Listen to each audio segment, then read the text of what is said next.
Hello world, Stephen Michael Zach here, and today we're taking a look at the Amaran P60x, which is the younger brother to the P60c, which I reviewed last week, and this will cost you $250. So let's just jump right in and take a look at what comes inside the box. Okay, so let's take a look quickly at what you get in the box. Now first off, you do get the light itself, you get a power cord here with a tie, and you do get the power brick with the same kind of Nutrix connector here and a safety cable, this green thing I did add. You get the softbox, you get the grid, you get the mount here. Now this mount seems a little bit better. It is not as clicky. It seems like it's a heck of a lot smoother. So I don't know why they're not shipping with the same mount, or if it's just my mount, or if I'm doing something wrong. But this one doesn't seem to have an issue like the other one. And you get, of course, a smaller version of the same fantastic case. Okay, so here we are with the controls of the light. Now you do get your integer button right here, which goes from 0 to 100, which is very nice. And of course, pressing that in, you do get 20%, 40%, 60%, 80%, and 100%. Very, very cool. This thing goes from 6,500 Kelvin all the way down to 2,300 Kelvin. And once again, with presses of a button, you get 43, 56, 65, and then back to 32.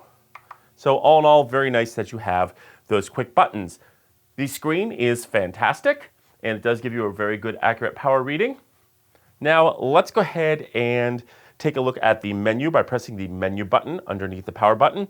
And here you get your fan mode. You get that either smart fan, which ramps up the fan whenever you need it, or you get the mode where the fan just runs continuously.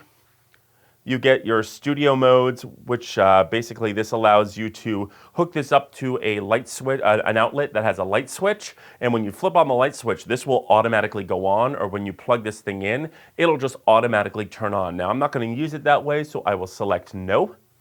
You have your Bluetooth reset, your serial number, your language, then you have your firmware version, then you have your custom FX menu, so you can design custom FX and store them. And then finally exit.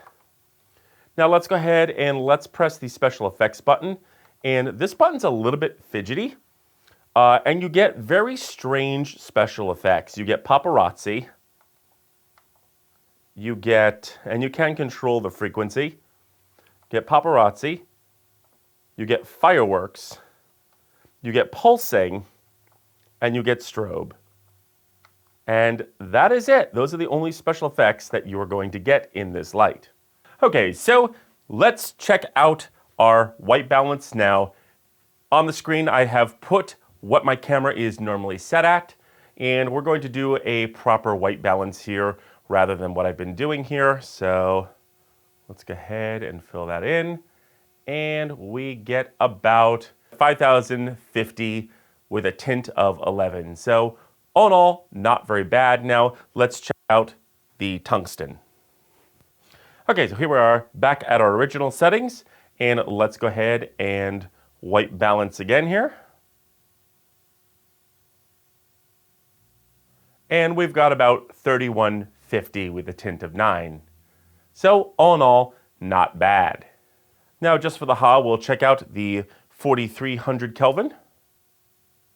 And there you go, you're about 41K.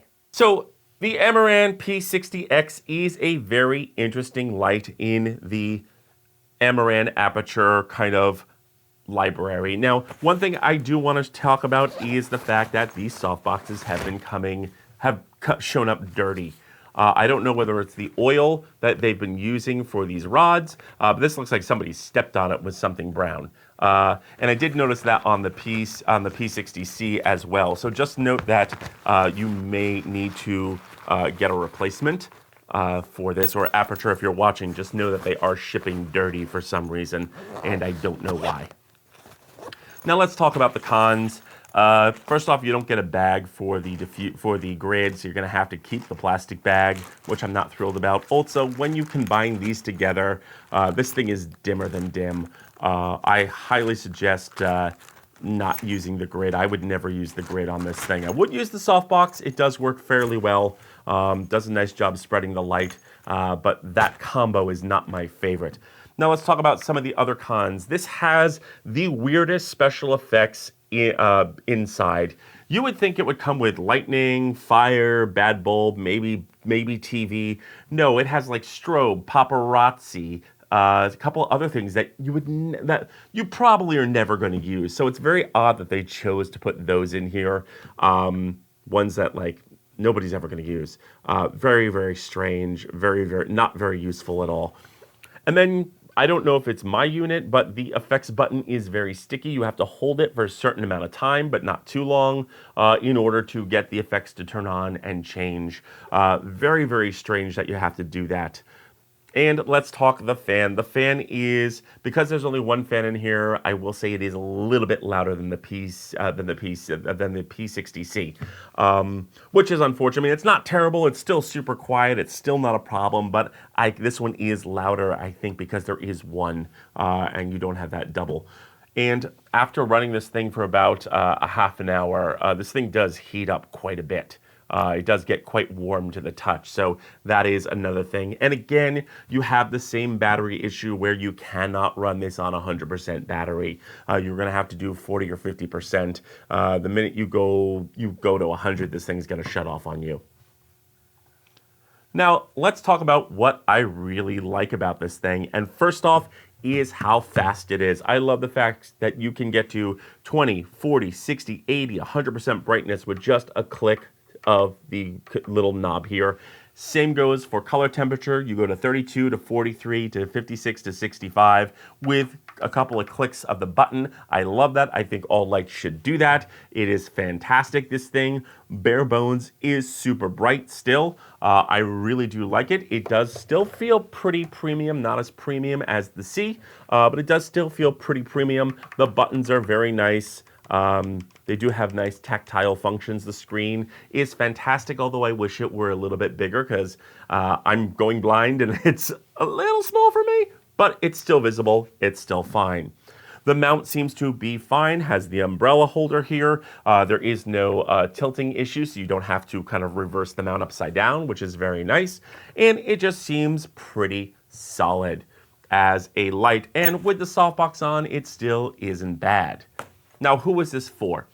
If you are doing product commercials, you're doing YouTube, you're doing photography, you need an extra light as a fill light or a hair light, this thing is pretty decent.